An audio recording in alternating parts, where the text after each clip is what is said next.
sejak kebangkitan ulama bersama pengikut-pengikutnya istiqomah dan setia jaga akidah dan sunnah Rasulullah. Alhamdulillah segala puji baginya ulama bersama pengikut-pengikutnya istiqomah dan setia menjaga agama nusa dan bangsa. Mari kuatkan niat kita, kita bulatkan tekad kita, terus lanjutkan amal kita, mengembangkan hikmah kita. Assalamualaikum warahmatullahi wabarakatuh.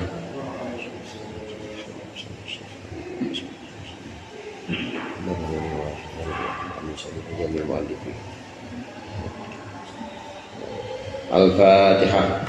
A'udzu billahi minasyaitonir rajim. Bismillahirrahmanirrahim. Alhamdulillahi rabbil alamin. Arrahmanir rahim. Maliki yaumiddin. Iyyaka na'budu wa iyyaka nasta'in. Ihdinas siratal mustaqim. Siratal ladzina an'amta 'alaihim ghairil maghdubi 'alaihim. Amin. Bismillah, alhamdulillah, wassalatu wassalamu ala sayyidina Muhammadir Rasulillah wa ala alihi wa ashabihi wa man tabi'a hudahu wa jama'atah wa la hawla wa la quwwata illa billah, amma ba'd. Fa inna ahsanal hadithi kitabullah wa khairal hadi hadi Muhammadin sallallahu alaihi wasallam wa syarrul umuri muhdatsatuha wa kullu muhdatsatin bid'ah wa kullu bid'atin dhalalah. Wa qala al-musannif rahimahullah wa nafa'ana bihi wa bi 'ulumihi fid dharain amin. Rubama wajadta minal mazidi fil faqati ma la tajiduhu fis shaumi was salati. Rubama wajadta, seringkali engkau mendapati, menemui minal mazidi, dari tambahan-tambahan, fil faqati, dalam kemelaratan, kemiskinan. Seringkali engkau menemui ma la tajiduhu, ma sesuatu la tajiduhu yang engkau tidak menemui, tidak mendapatinya, fis shaumi, dalam puasa, was salati, dan salat. Seringkali dalam kemiskinan kita mendapatkan tambahan sesuatu yang tidak kita dapatkan dalam salat, sesuatu yang tidak kita dapatkan dalam puasa. Demikian juga dalam ibadah-ibadah yang lain. Jangankan ibadah, kadang-kadang apa yang ada di lautan segitu gedenya aja itu kadang-kadang kita bisa mendapati sesuatu yang cuma ada di sungai, di lautan tuh nggak ada. Meskipun besar itu lautan, samudra, kaya akan mineral apa saja, kaya akan sumber daya apa saja, tapi kadang-kadang ada aja sesuatu yang cuma didapati dalam sungai, dalam aliran sungai. Demikian juga perumpamaannya seperti itu. Demikian juga dalam kemelaratan, kemiskinan, kefakiran. Seringkali kita mendapati tambahan-tambahan karunia Allah dalam kefakiran. Kita mendapati sesuatu yang tidak kita dapati dalam sholat, sesuatu yang kita dapati dalam puasa, ibadah-ibadah yang lain. Karena pernah juga dalam pembahasan kita, karena ibadah-ibadah yang kita lakukan itu paling tidak, ibadah-ibadah yang kita lakukan itu kan pilihan dan upaya kita. Pengennya kita kan ngaji terus, betul ya? Pengennya kita kan sehat terus, pengennya kita bisa sedekah terus. Itu kan pilihan-pilihan kita. Tapi Allah enggak, Allah pilihin yang lain. Allah kasih sakit, pilihan Allah itu. Allah kasih miskin, pilihan Allah. Allah kasih musibah, pilihan Allah. Pasti nggak ada orang yang milih miskin, nggak ada yang orang milih musibah, nggak ada yang orang milih sakit, nggak ada. Kira-kira pilihan Allah dengan pilihan hamba itu lebih utama mana derajatnya? Tentu lebih utama pilihan Allah. Oleh karenanya dikatakan dalam makalah ini, seringkali kita mendapati tambahan-tambahan dalam kemiskinan atau fakiran, kita mendapati tambahan-tambahan sesuatu yang tidak kita dapati dalam sholat, tidak kita dapati dalam puasa. Wurudul faqati yahsulu lil muridi biha mazidun kathirun. Datangnya kemiskinan itu yahsulu lil muridi biha, akan hasil bagi seorang murid biha sebab faqat, biha sebab kemiskinan tersebut akan hasil apa mazidun kathirun, tambahan yang banyak, min safa'il qalbi, yakni bersihnya hati atau beningnya hati, wa taharatis sarirati, dan sucinya hati. Wa qad la yahsulu lahu dzalika bisawmi, dan terkadang tidak hasil, terkadang tidak terjadi lahu untuk si murid bisawmi sebab puasa. Apa dzalika? Itu semua beningnya hati, bersihnya hati itu tidak hasil untuk si murid bisawmi dengan puasa, wassalat, dan dengan salat.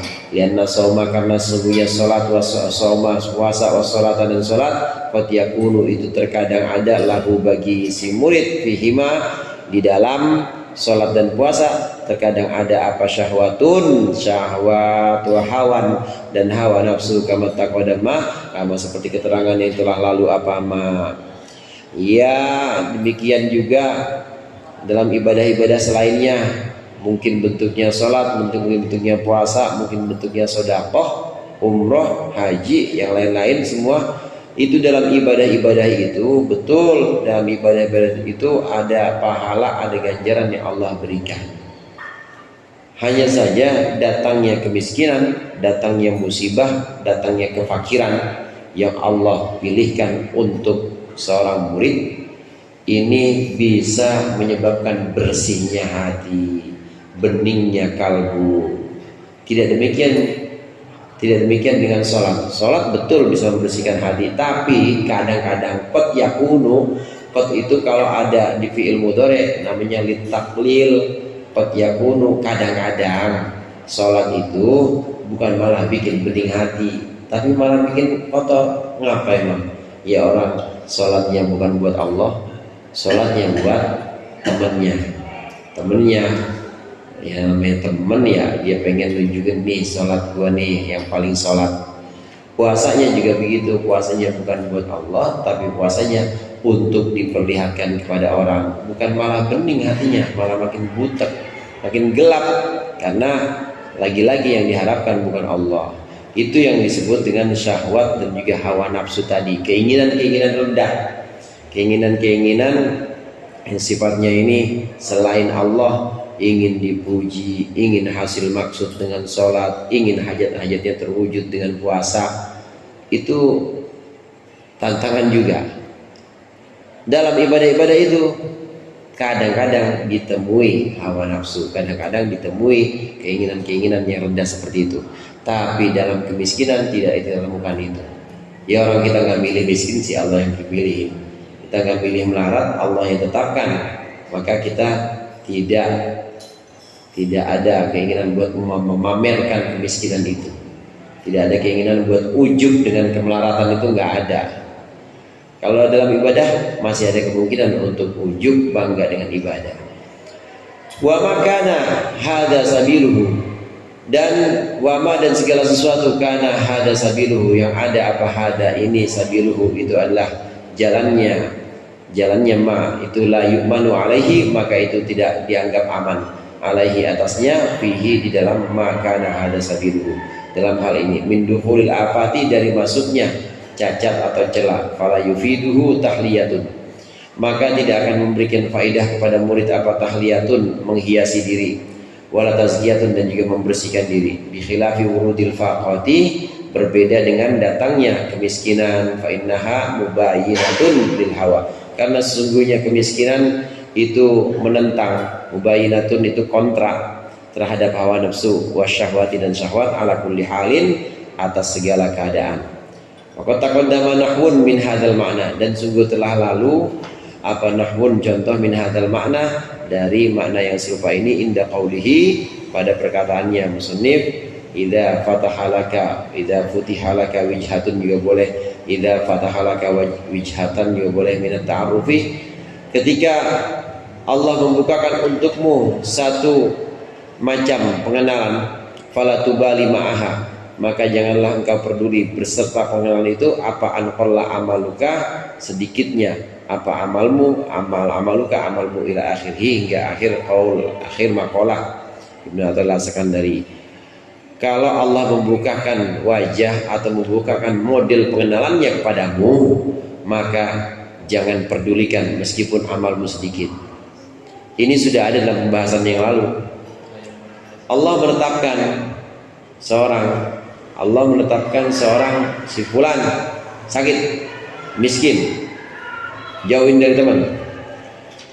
Yang dia lakukan cuma ibadah wajib-wajib aja, boro-boro yang sunnah. Nggak bisa dia ngambil itu sedekah, apalagi orang miskin, gimana mau sedekah? Tapi Allah tetapkan itu. Allah tetapkan dia miskin, Allah tetapkan dia nggak bisa ibadah, teman juga nggak punya. Meskipun seperti itu bentuk pengenalan dari Allah. Wijhatun minat ta'aruf. Kalau sudah bentuk pengenalan dari Allah, Allah yang memberikan, maka ini adalah pemberian Allah. Maka nggak usah mikir-mikir, ya Allah saya ibadah ngepas banget ya, nggak usah pikir-pikir gitu. Ya Allah saya pengen sedekah tapi kok nggak bisa sedekah, nggak usah mikirin itu. Karena meskipun ibadah cuma sedikit, tapi kalau Allah yang memperkenalkan kondisi ini, kondisi kemiskinan, kondisi kesulitan, Allah yang memperkenalkan, maka sesungguhnya itu di sisi Allah lebih bermakna dan bisa lebih membersihkan hati. Beda dengan ibadah. Ibadah dari awalnya aja kan udah kita yang milih. Pengennya mah jadi orang alim juga, ibadah getol juga. Kemudian pengikut banyak juga, supaya manfaatnya karena khairukum anfa'ukum linnas. Supaya banyak ya berarti followernya harus banyak. Pengennya kan begitu. Pilihan-pilihan kita semua tuh, pilihan-pilihan yang memang kepenginan kita. Nah, dalam kepenginan ini muncullah hawa, muncullah syahwat atau keinginan-keinginan, hawa nafsu, ingin dipuji, ingin diikuti banyak orang, ingin memberikan banyak manfaat, ingin semuanya ingin, bukan keinginan Allah. Semuanya ingin. Dari sini banyak afat atau cacat celak, banyak orang kepleset di sini. Banyak orang kepleset karena lupa bahwa dalam keramaian, dalam kelapangan, dalam kekayaan itu banyak sekali ranjau-ranjau yang kalau tidak hati-hati maka hati tidak menjadi bersih. Bukan malah bersih dengan ibadah-ibadah itu, tapi dalam ibadah justru hatinya itu makin penuh dengan makhluk, makin penuh dengan harapan-harapan terhadap selain Allah. Kalau miskin enggak, miskin melarat nggak akan seperti itu, karena dia udah pasrah bongkoan, udah pasrah betul-betul kepada Allah, nggak ada lagi yang bisa dibanggakan. Ini al-faqr, ya, makomnya makom fakir, makomnya makom fakir miskin, ya, makomnya makom fakir butuh kepada Allah dan tidak bisa melakukan apa-apa. Al-faqatu bastul mawahibi. Al-faqatu kemiskinan itu bastul mawahibi adalah hamparan pemberian. Bastun itu ya semacam bisat itu kan karpet, jadi hamparan. Kemiskinan itu adalah hamparan karunia Allah. Kemiskinan hamparan karunia Allah. Besok udah gak ada yang pakai tabungan dah. Ya, udah ATM buang-buangin aja, isiin, ya gak ada isinya. Pokoknya hamparan yang namanya kemiskinan itu adalah hamparan karunia Allah. Al-faqatu tuhdiruhu ma'al haqqi. Kemiskinan, kemelaratan itu bisa menghadirkan apa faqat hu akan si murid ma'al haqqi bersama Allah, wa tujlisuhu dan juga mendudukkan dia faqat hu akan murid ala bisati sidqi atas hamparan atau alas kebenaran, wa nahika dan mencegahmu bima yakunu fitilkal muhadarati dari sesuatu yang terjadi apa ma fitilkal muhadarati dalam muhadarah itu, wal mujalasati dan juga dalam pertemuan itu, minal mawahibir rabbaniyati dari pemberian-pemberian Tuhan, awin nafahatir rahmaniyati atau juga nafahat pemberian-pemberian Allah yang Maha Pengasih. Kemiskinan itu hakikatnya adalah hamparan karunia Allah, karena dengan kemiskinan itu betul-betul seseorang hadir di hadapan Allah bersama Allah, tidak bersama yang lain, tapi hanya bersama Allah. Bawa apa engkau ke sini? Enggak bawa apa-apa ya Allah. Ibadah? Enggak, saya enggak bisa ibadah. Ibadah yang wajib doang ya Allah. Sedekah boro-boro ya Allah, enggak ada. Terus enggak bawa apa-apa, yang wajib-wajib doang ya Allah. Puasa juga setahun sekali saya enggak bisa apa-apa. Itu doang. Iya. Ya udah, berarti mustahik ya kan. Kalau mustahik kan du'afa. Ya udah, karena engkau du'afa, karena engkau lemah, maka aku kuatkan bersamaku, kata Allah. Lah bagaimana dengan orang yang ahli ibadah? Bagus ahli ibadah. Bagaimana dengan orang yang ahli ilmu? Bagus ahli ilmu. Tapi kalau di situ tidak hati-hati, ada ujub, ada kebanggaan, bawa apa engkau? Sebutin semuanya. Ya Allah, saya bawa puasa sunnah. Wajib mah jangan ditanya ya Allah. Saya baca sedekah sunnah, apalagi yang wajib zakat saya keluar. Nih saya bawa karangan saya bawa semua hasil karya saya yang bermanfaat untuk kaum mukmin. Diterima ya Allah? Enggak, Allah. Saya enggak terima itu. Tahu enggak kenapa engkau aku tempatkan di sisiku yang dengan tempat yang mulia ini? Bukan karena itu semua, tapi karena sesuatu yang lain. Apa itu? Sesuatu yang lain yang memang di situ tidak ada rasa bangga darimu. Hadirin jamaah rahimakumullah, Imam Ghazali itu pernah waktu ditanya, bima qadimta ilai, membawa apa engkau datang kepadaku? Disebutin oleh Imam Ghazali ibadah-ibadahnya, puasa, sholat, tahajud, termasuk karangan-karangannya, disebutkan semuanya. Aku akan terima, kata Allah. Innama ataqabbalu dzata yaumin, aku menerima pada suatu hari engkau lagi menulis, lagi mengarang kitab, baru saja engkau akan melanjutkan menulis rangkaian kata, tapi engkau nggak jadi menulis. Dilihat itu ada lalat itu lalat, ada lalat. Engkau ingin melanjutkan menulis, tapi engkau tidak jadi, engkau tangguhkan, engkau lihat, engkau biarkan lalat itu minum dari tempat tintamu sampai dia kenyang. Baru setelah itu engkau melanjutkan menulis. Itu yang membuat aku tempatkan engkau di sisiku dengan derajat yang paling tinggi.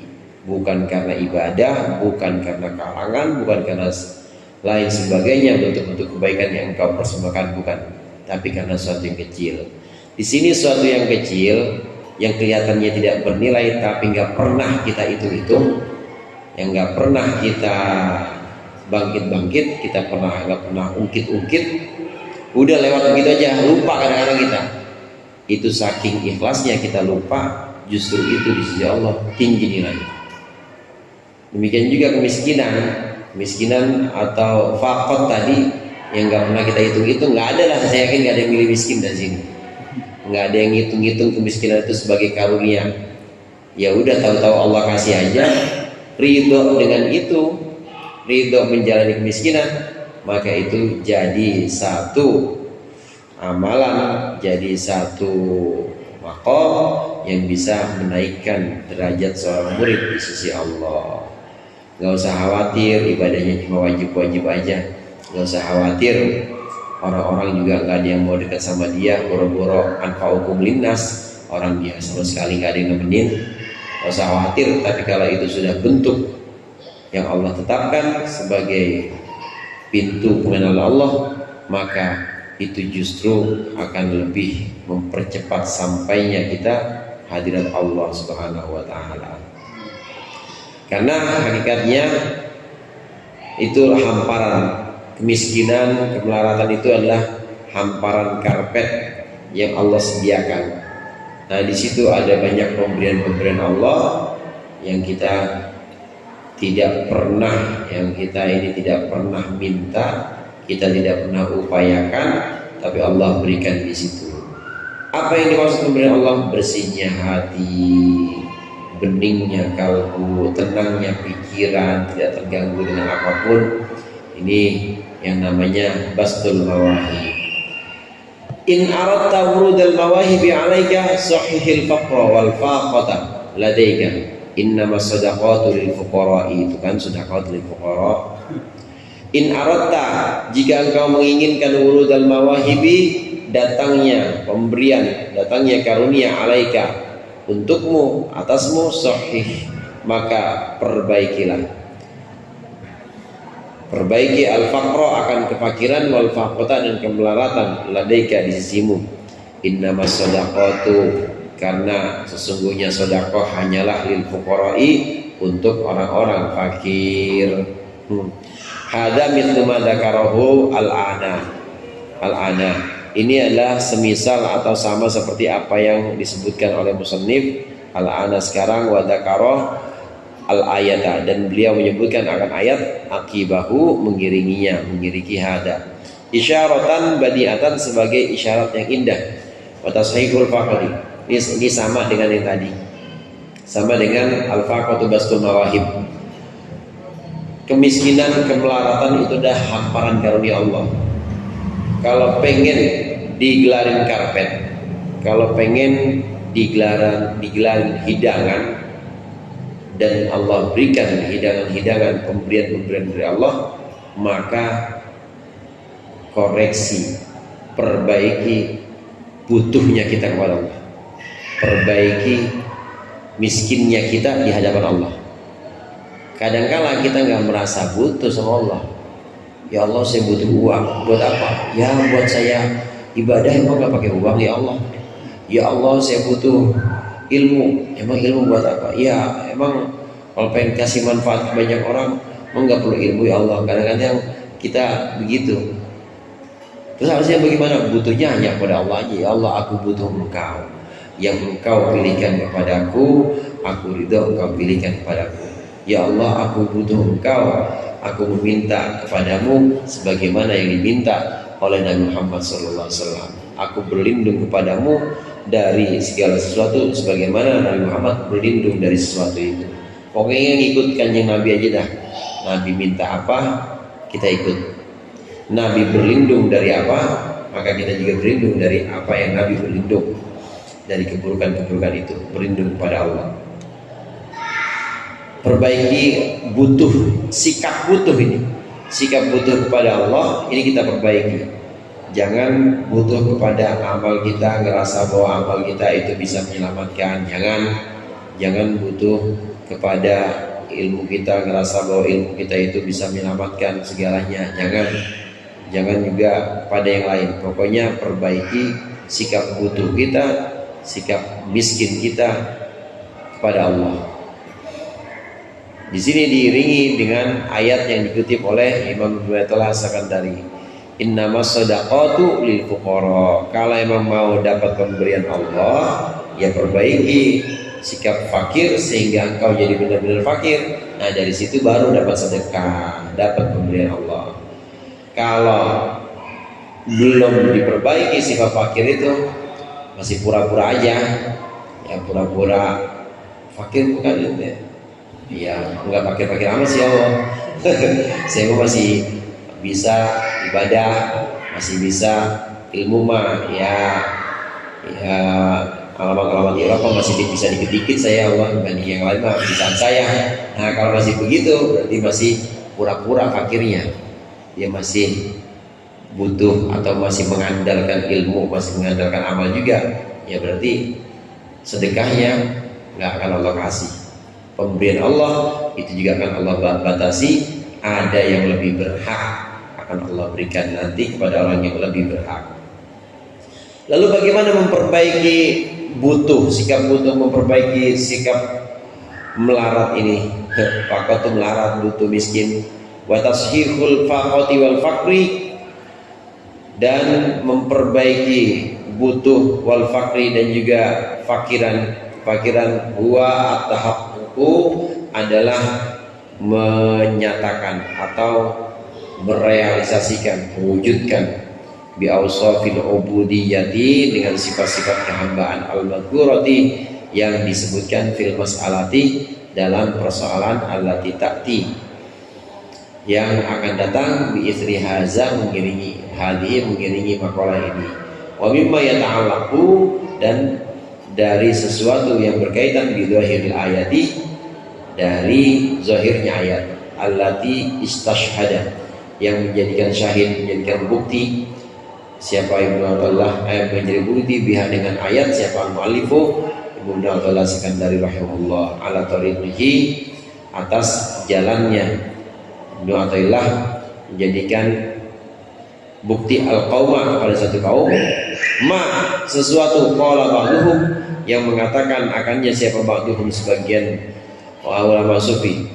Ini perkataannya, sidqul faqiri akhdhuhu as-sadaqata mimman yu'tihi la mimman yuqbilu ilaihi. La'ala suami itu ba ya, di situ ba apa ya, itu ba gitu.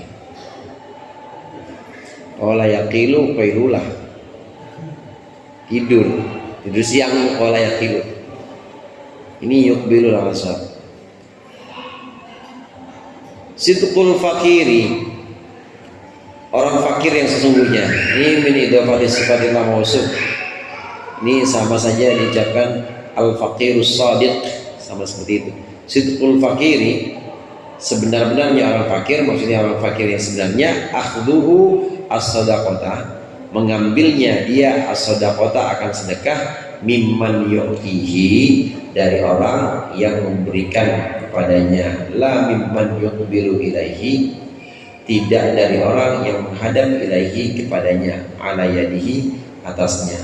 Fal haqqu ta'ala, maka Allah ta'ala huwal mu'ti, dia adalah yang memberikan ala haqiqati, atas hakikatnya, sejatinya. Li'annahu, karena Allah ta'ala ja'alaha, menjadikan siapa Allah akan sedekah lahum, untuk mereka. Fa in qabilaha minal haqqi, maka jika dia menerima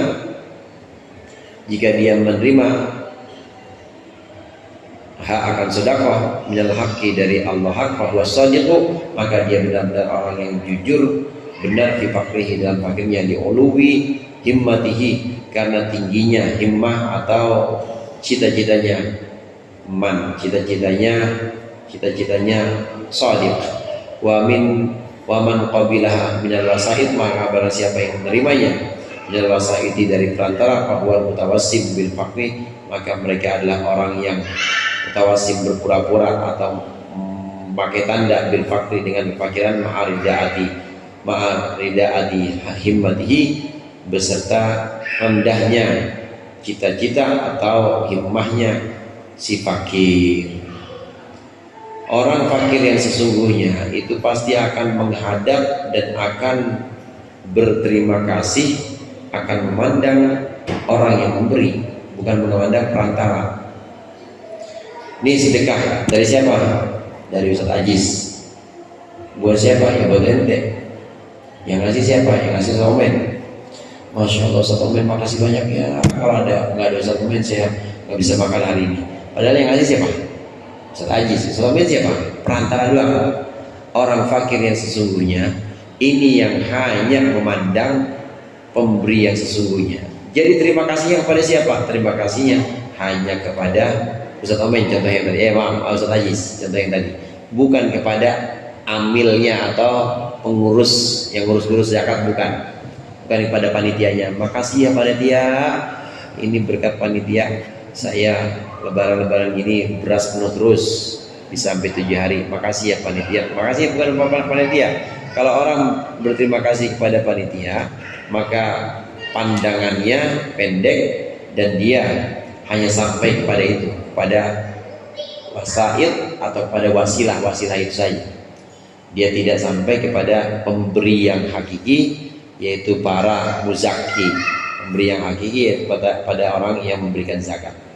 Nah, demikian juga kaitannya dengan sikap butuh dalam pembahasan sufi ini. Sikap butuh dalam pembahasan sufi ini, orang yang butuh dengan sesungguh-sungguhnya butuh yang sebenar-benarnya, ini pasti dia akan menghadap, dia akan mengambil segala sesuatu hanya dari Allah, sang pemberi hakiki. bukan dari selain Allah, meskipun itu jelas sebagai wasitoh atau sebagai perantara. Sebagai perantara.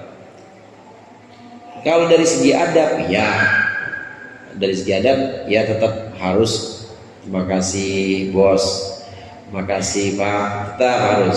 Tapi jangan sekali-kali menganggap kalau kagak ada bos saya mati nih, keluarga juga tahu anak-anak nggak bisa sekolah, kayaknya dah nggak boleh begitu. Jadi bagaimana kalau benar-benar fakir yang sesungguhnya, maka dia pasti melihat pemberinya yang sesungguhnya adalah Allah. Malam-malam dia madep dalam sholat-sholatnya, setiap habis sholat hatinya juga menghadap hanya kepada Allah, sama sekali tidak mengharapkan kepada selain Allah. Ini yang namanya al-fakir as-sadiq atau sidqul fakir. Orang yang sebenarnya fakir ini yang seperti ini.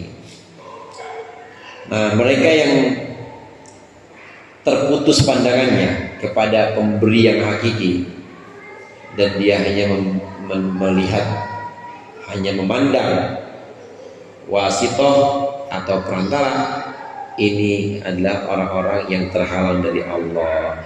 Mereka ini orang yang pura-pura butuh kepada Allah, tapi sebenarnya dia butuh kepada perantara-perantara itu. Terus bagaimana yang akan sampai kepada Allah? Dan kemiskinan yang ditetapkan oleh Allah itu tidak akan bisa mengangkat makom atau derajat dia, tidak akan bisa. Karena memang dia melihatnya adalah melihat wasitoh atau perantara ini. Memang Allah menciptakan sebab-sebab. Allah menciptakan wasitoh-wasitoh itu untuk segala sesuatu. Tapi jangan sekali-kali kita menganggap bahwa sebab-sebab itulah yang membuat akibat. Sebab-sebab itulah yang menciptakan akibat. Jangan. Dokter misalnya, jangan kita sekali-kali mengatakan bahwa ini dokter yang menyelamatkan saya. Obat juga begitu. Ini obat yang bikin saya hidup saya lebih awet berapa bulan yang harusnya udah divonis, tapi saya jangan. Meskipun memang Allah betul menciptakan sebab-sebab untuk akibat-akibat, tapi tidak boleh kita meyakini itu. Kita harus meyakini bahwa Allah musabbibul asbab, Allah yang membuat sebab-sebab, yang menciptakan sebab-sebab. Jadi dalam tauhid, tetap dalam tauhid itu harus kita yakini bahwa Allah menciptakan sebab-sebab. Kita tidak boleh memandang kepada sebab-sebab, tapi kita hanya memandang kepada musabbibul asbab, yaitu zat satu-satunya yang menciptakan sebab itu. Dari sini kaitannya erat dengan makalah sebelumnya, di mana kita harus mewujudkan sifat kehambaan kita bergantung kepada sifat ketuhanan Allah. Sifat kehambaan kita itu apa sih? Sifat kehambaan kita itu lemah, butuh, bodoh, rendah. Maka bergantunglah kepada sifat ketuhanan Allah. Kita lemah, maka bergantunglah kepada sifat maha kuatnya Allah. Kita bodoh, bergantunglah kepada sifat alimnya Allah. Kita rendah, maka bergantunglah kepada sifat maha tingginya Allah. Kita kotor, maka bergantunglah kepada sifat maha sucinya Allah. Kalau kita bisa menjalankan dua ini seperti dua keping mata uang. Kalau orang menyatakan atau mewujudkan sifat, kalau orang mewujudkan sifat rendah, otomatis itu dia mewujudkan ketuhanan Allah, yaitu sifat maha tingginya Allah. Nggak mungkin bertentangan, nggak mungkin sekaligus dia merasa tinggi tapi juga meninggikan Allah, nggak mungkin. Kalau orang merasa tinggi, pasti dia nggak meninggikan Allah. Kalau orang merasa besar, pasti dia tidak membesarkan Allah. Terus siapa yang dibesarkan? Ya dirinya sendiri yang dia besarkan. Akan bertentangan, akan kontradiktif itu. Mensucikan Allah pasti merendahkan atau menganggap dirinya kotor, pasti. Kalau ada orang menganggap dirinya bersih, itu berarti dia belum mensuci Allah. Nah, takbir yang kita kenal di awal sebagai takbiratul ihram, Allahu Akbar, itu kalau harfiahnya kita artikan sebagai yang mengharamkan apa yang halal di luar sholat. Haram itu kan artinya terlarang. Itu juga takbir itu harusnya bisa melarang kita, menghalangi kita dari sifat besar, menghalangi kita dari sifat takabur harusnya. Benar-benar saat mengucapkan takbir kita benar-benar mewujudkan sifat ubudiyah kita, mewujudkan sifat kecilnya kita, dan bergantung kepada sifat maha besarnya Allah. Jadi kalau takbir yang demo, ya itu takbir yang demo itu yang besar suaranya apa? Itu yang besar suara ente apa Allah sebenarnya? Yang besar kepala ente apa Allah sebenarnya? Takbir Allah maha besar, tapi yang digedein egonya, bukan Allah. Ini dua keping dari dua sisi, dari satu keping mata uang pasti harus semuanya terwujud. Kalau orang mewujudkan kehambaan, itu pasti dia mewujudkan ketuhanan Allah. Kalau dia tidak mewujudkan kehambaan, dia merasa tinggi, pasti ketuhanan Allah, kemahatinggian Allah udah tercoreng pasti. Begitu seterusnya. Tahaqqaq bi awsafika ya muddaka bi awsafihi, tahaqqaq bidzalika ya muddaka bi izzi, tahaqqaq bi azzika ya muddaka bi qudratihi, tahaqqaq bi du'fika ya muddaka bi haulihi wa quwwatihi. Tahaqqaq bi awsafika wallahu a'lam bissawab. Mudah-mudahan bermanfaat. Dikurangnya mohon maaf, wallahul muwaffiq ila aqwamit thoriq. Wassalamualaikum warahmatullahi wabarakatuh.